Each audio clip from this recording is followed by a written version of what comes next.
तर आज बहुप्रतीक्षित शिवसेना आमदार अपात्रता प्रकरणी निकाल येणार आहे आणि या पार्श्वभूमीवर मुंबईतल्या मंत्रालय परिसरामध्ये सुरक्षा चांगलीच वाढवली गेली आहे। याचा आढावा घेतला अल्पेश करकरे यानं, आपणही पाहूया। शिवसेना आमदार अपात्रते प्रकरणी आज सुनावणी होणार आहे आणि याच पार्श्वभूमीवर मंत्रालय परिसरात आपण पाहिलं तर मोठ्या प्रमाणात सुरक्षा वाढवण्यात आलेली आहे।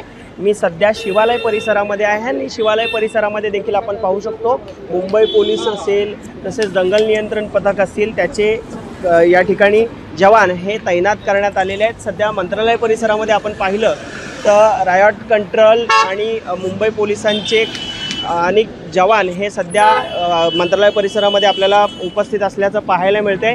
अनेक पोलिसांच्या गाड्या देखील आहेत। सुरक्षेच्या कारणास्तव ही सुरक्षा वाढवली असल्याचं मुंबई पोलिसांचं म्हणणं आहे।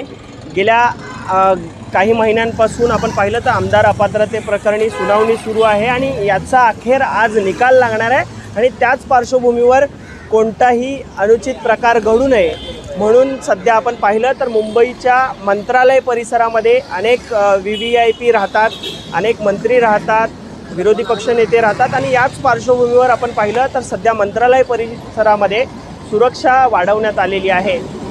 कॅमेरामन उत्तमसह मी अल्पेश करकरे, ABP माझा, मुंबई। ABP माझा, उघडा डोळे बघा नीट।